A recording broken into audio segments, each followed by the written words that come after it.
Now is a time that, once again, our country and everyone, regardless of their political backgrounds, they're all engaged on the issue of education. They're realizing that the fundamental question of who is going to make these decisions is, are they going to be parents, or are they going to be bureaucrats sitting sometimes hundreds or even thousands of miles away from the classroom, from the home? Who's going to be making these decisions for children? And it's a moment I haven't seen in quite a while.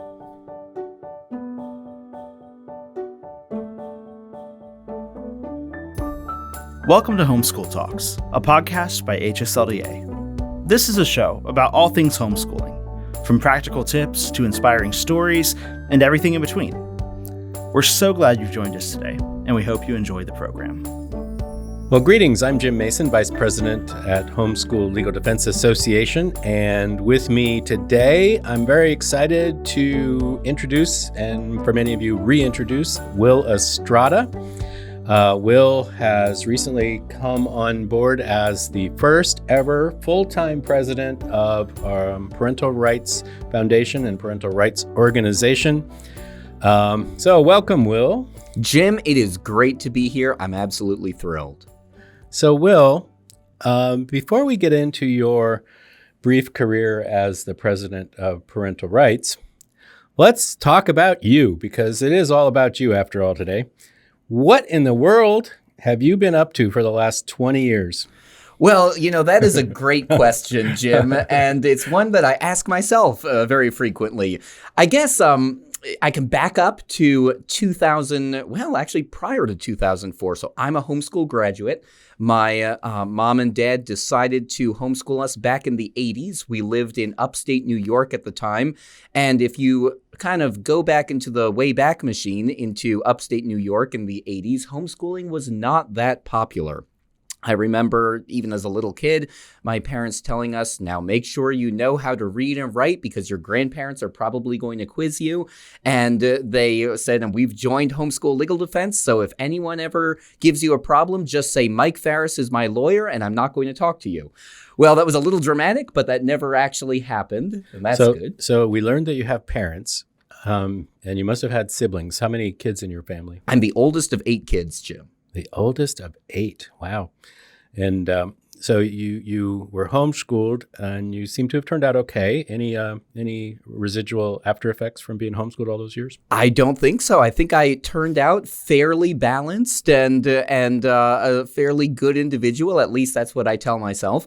So after my homeschool career, homeschooled K through 12 in New York and then Pennsylvania, which are the two kind of strictest states in order to homeschool in the nation, I went to law school. I was in a correspondence law school at that point out in the state of California. And kind of my dream had been to work at the Homeschool Legal Defense Association. And I got rejected.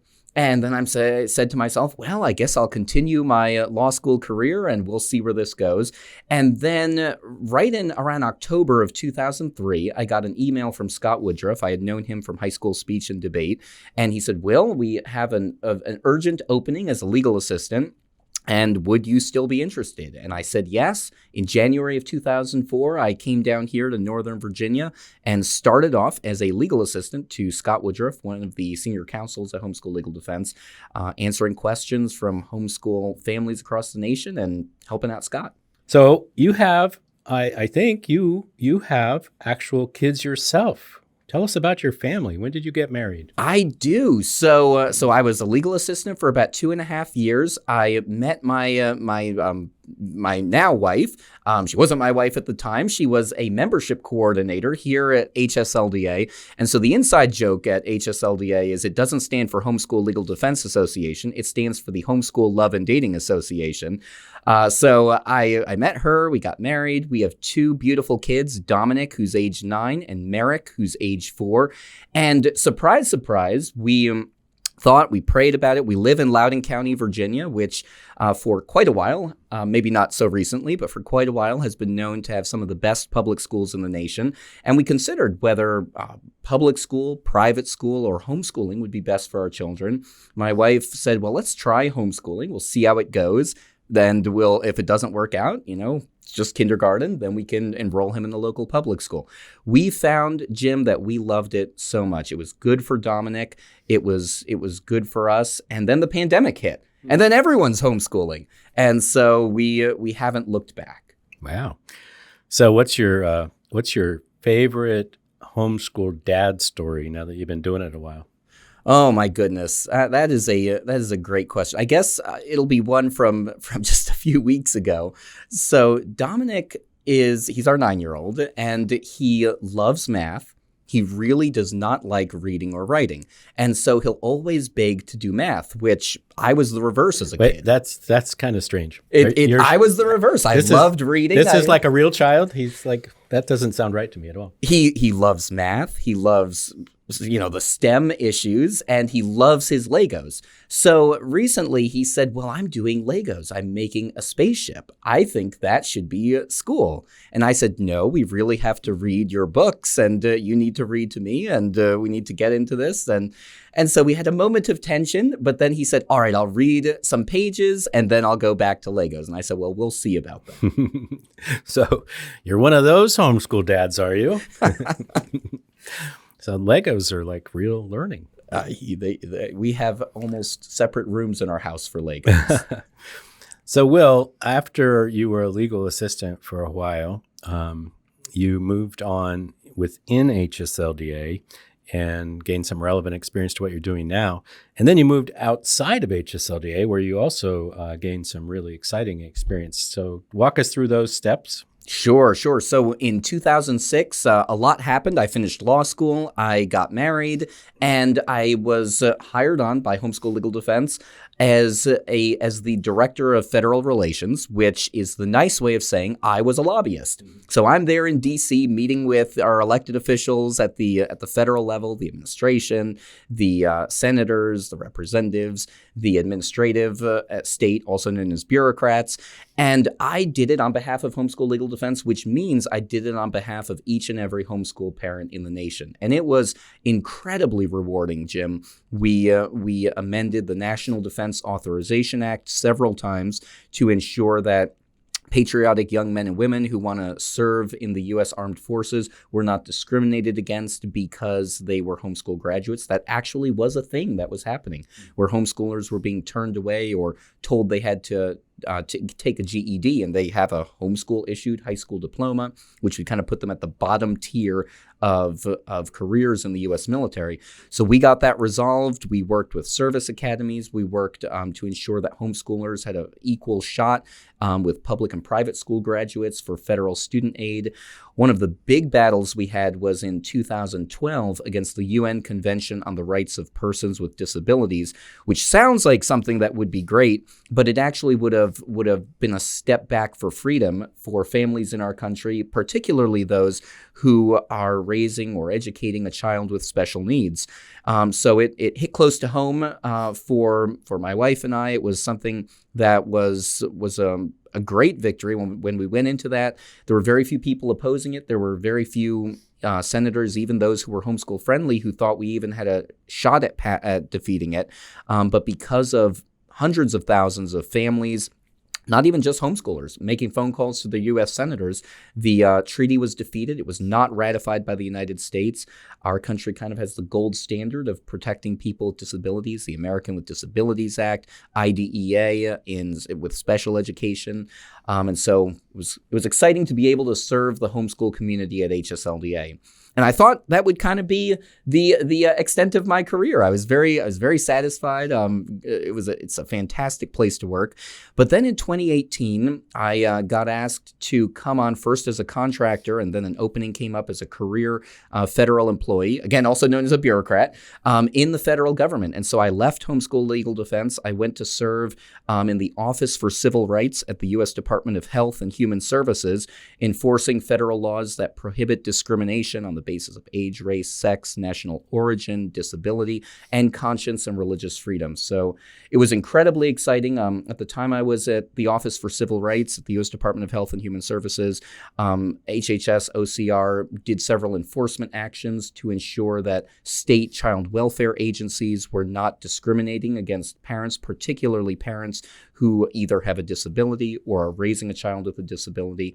And then, of course, the pandemic hit. And so it was all hands on deck to protect rights, to protect against discrimination during the pandemic. So the next stage of your career, I think I had a small part in the next step. One of the things that I used to do is I used to be president of Parental Rights Foundation and organization, but it was kind of a very much a part-time job for me. So when the opportunity arose, I thought the very best thing I could do for the organization would be to fire myself and find an energetic young man who was really passionate about parental rights. Instead, I found you, but no.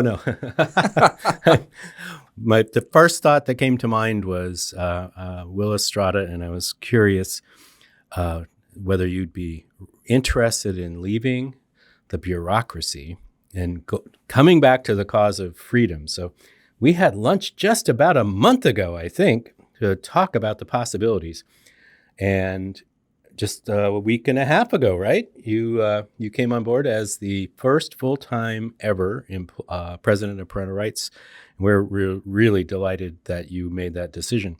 So now that you're here, what have you accomplished for the good of the order? Jim, that is a great question, and it's a privilege, and I'm just thrilled to be here as the president of Parentalrights.org and the Parental Rights Foundation. It's kind of funny because I live in Northern Virginia, in Loudoun County, and we just had a governor's race, which kind of the news was all around the country, and one of the candidates in that race was received a lot of, I think you would say, responses when he said in a debate that he didn't think parents should be involved in the education of their children. And the other candidate in that race made hay out of that. And well, as they say, the rest is history. Education and parental rights kind of had an outsized influence in the recent Virginia governor's race. And so it was the day after you had texted me and you said, Will, want to grab lunch tomorrow? So this was 24 hours after the election. This is one of those texts that you say, well, I've been working from home in the federal government, wearing jeans and sweatpants for the past 2 years. Maybe I should wear a suit and a tie for this lunch with Jim, just on the off chance that's not just a friendly lunch, but you have a question. And Jim said, Will, would you be interested in serving in this capacity? And I said, well, let me talk to my wife, and the rest is history. So I came on last Monday as the president of Parentalrights.org and the Parental Rights Foundation. Had a whirlwind 2 days getting re-engaged in the office, and then I flew out to San Diego to the American Legislative Exchange Council, their biannual summit. And we had a model bill. Jim, you did a lot of work on the drafting of this model bill, in getting it through some of the initial stages at ALEC. So as they say, I stood on the shoulders of giants. I brought this model bill. It's a pretty basic model statute. It says the right of parents to direct the education, upbringing, nurture, and care of their children is a fundamental right. Basically restates the law in this country from the past 100 years of Supreme Court precedent. So I brought it as a model bill before the ALEC committee. It received incredibly enthusiastically, unanimously.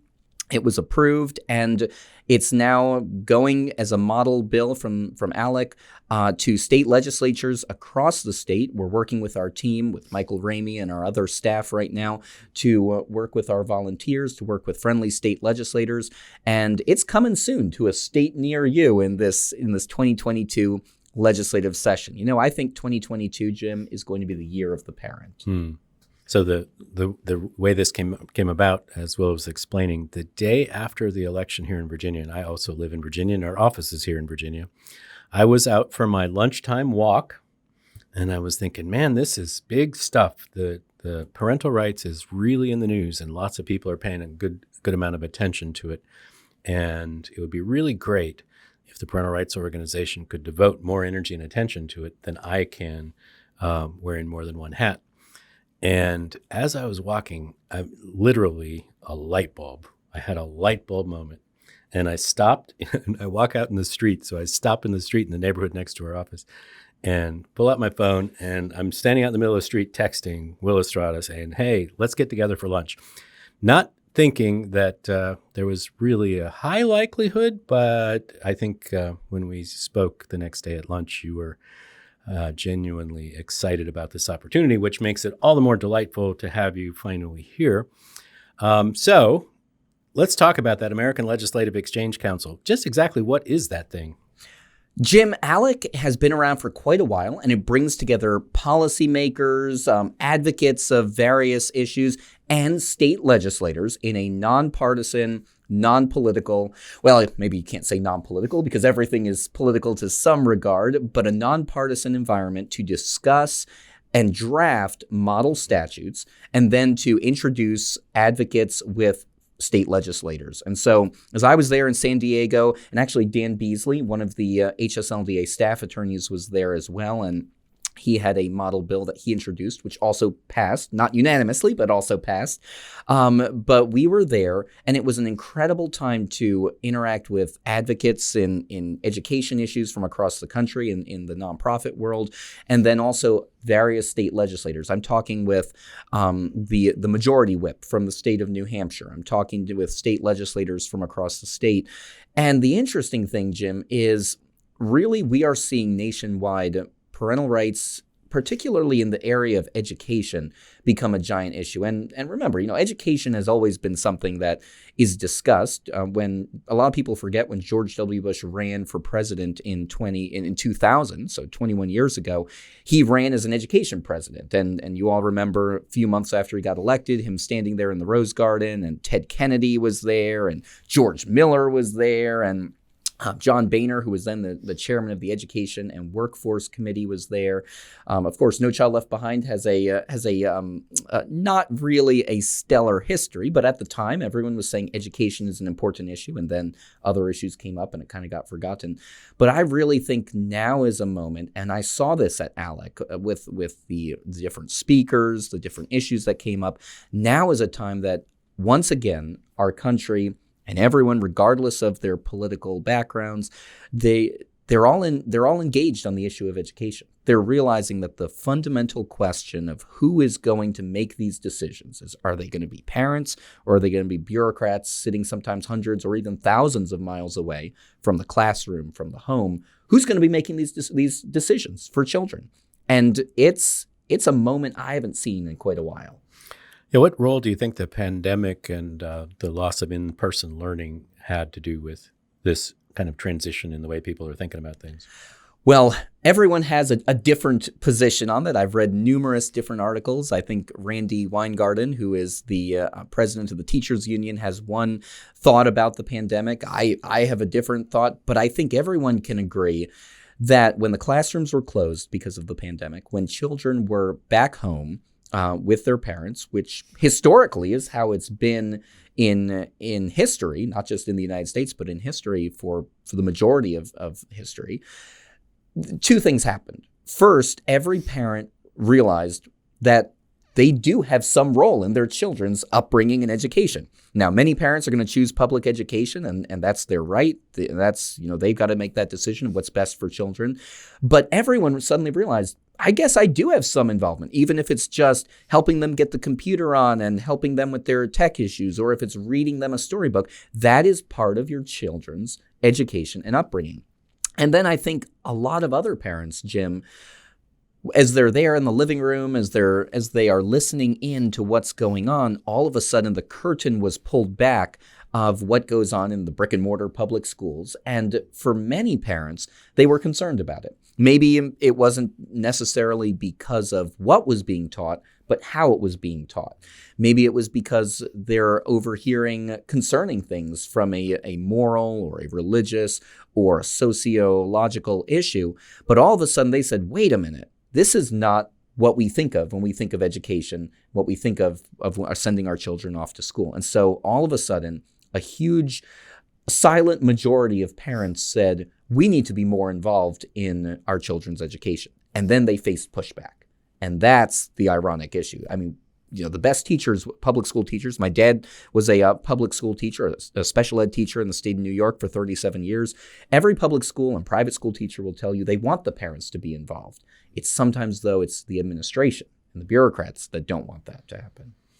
So apart from education, what are some of the other big issues you're looking at out over the landscape in the next year that you want to either address, take on, do stuff with?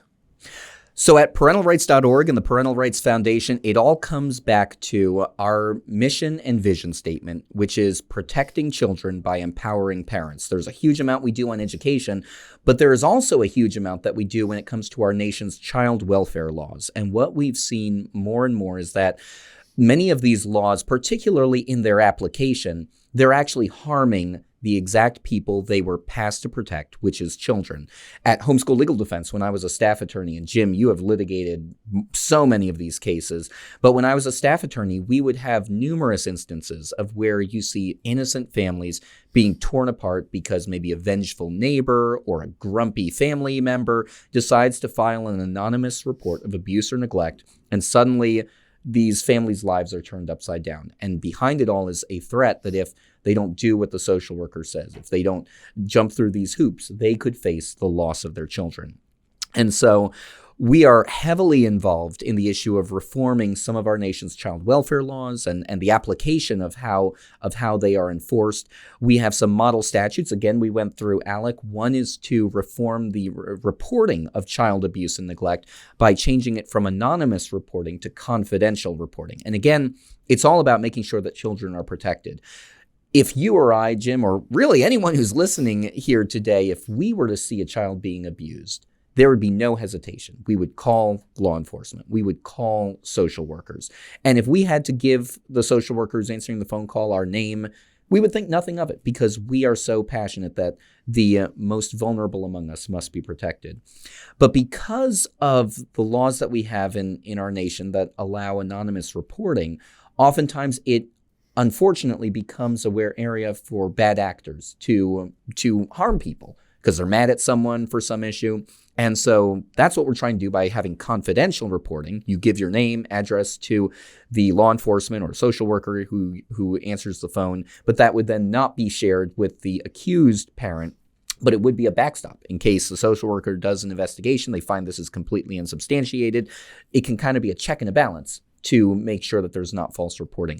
Another one is to put due process protections in the reporting of known offenders on the abuse and neglect registries. These are the central registries all states have. When you volunteer to work with kids or have a job working with kids, that your name and social security number are run on these databases.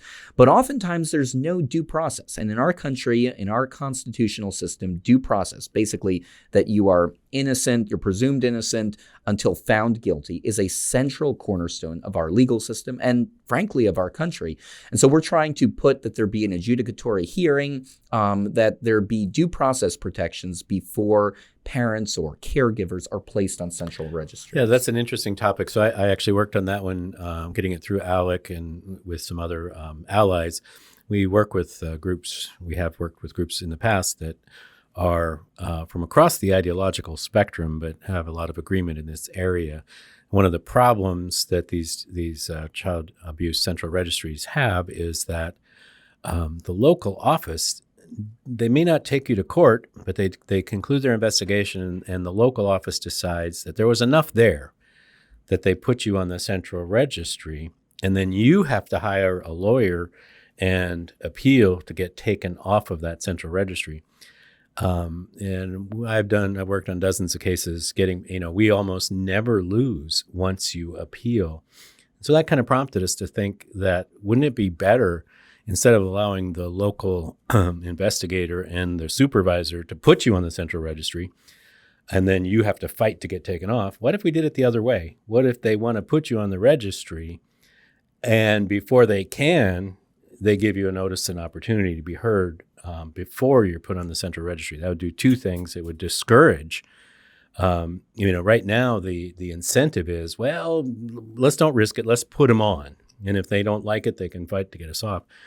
But it would reverse the incentives. They would not want to put parents on the central registry unless they were really certain that they should be. You know what's interesting, Jim? This is a really exciting area where we've been able to build left-right coalitions, as you alluded to. We see, and there has been a body of research done that is predominantly low-income, single parents, minority parents who are inordinately placed on these lists, and it can harm them with jobs, it can harm them with raising their children.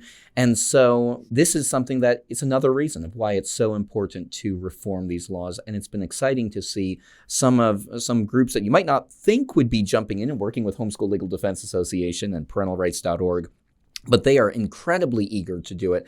And I think we have just a huge opportunity in the year ahead to make some strides to protect parents across the board in states across the nation.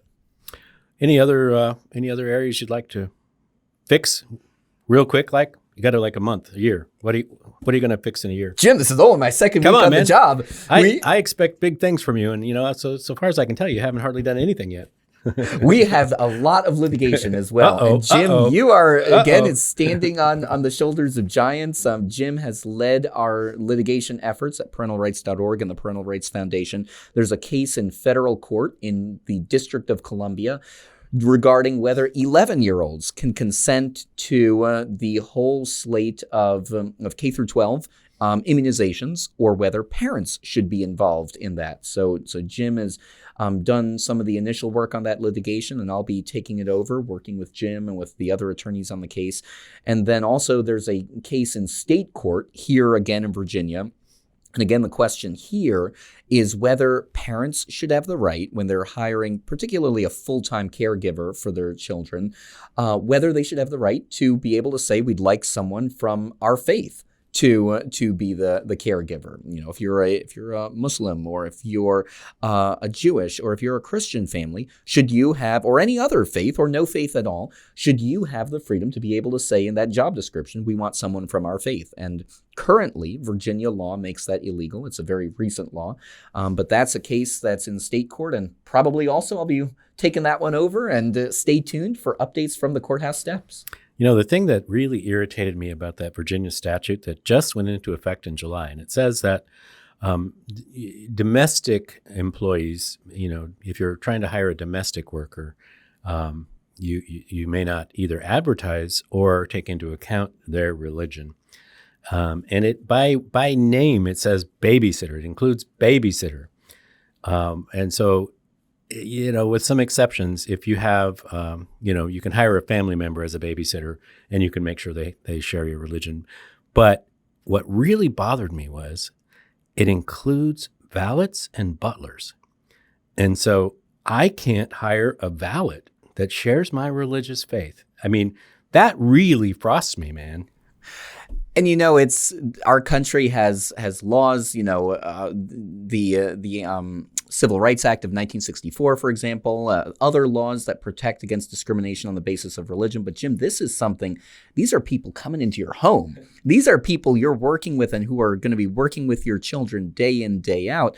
And you need to have a comfort level with them. Yeah. It's kind of a fundamental issue of freedom in our country. So thank you for your work on this case, and I look forward to taking it on and representing our clients here in Virginia.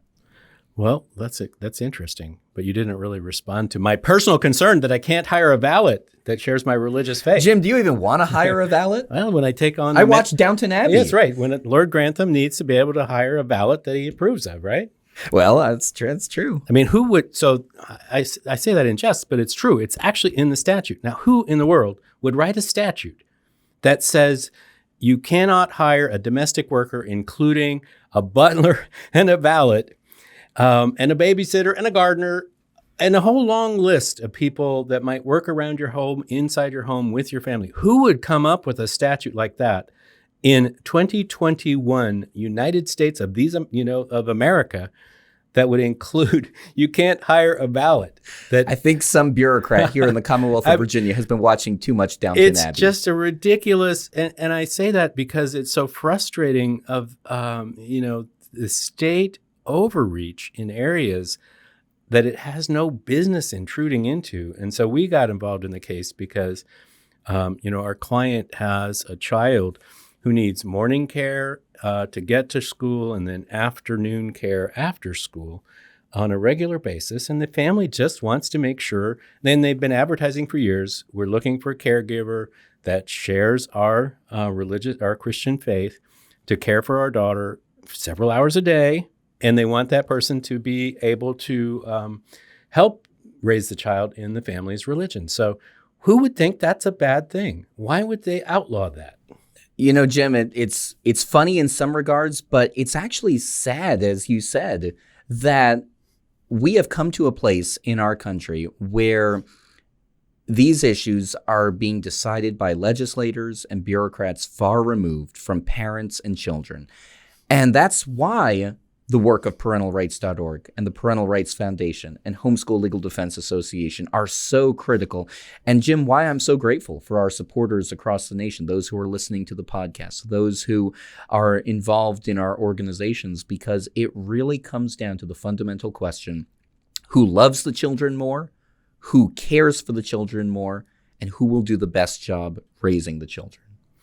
Well, that's really encouraging words that, you're going to carry on the tradition of standing up for parents to protect children, because we all know that parents are the bulwark to protect children.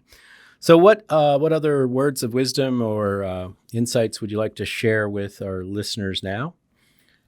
I think I'd remind everyone listening, Jim, and it's a reminder I need myself, that moms and dads, your involvement in your children is so incredible. It's going to pass down through the next generation to years ahead.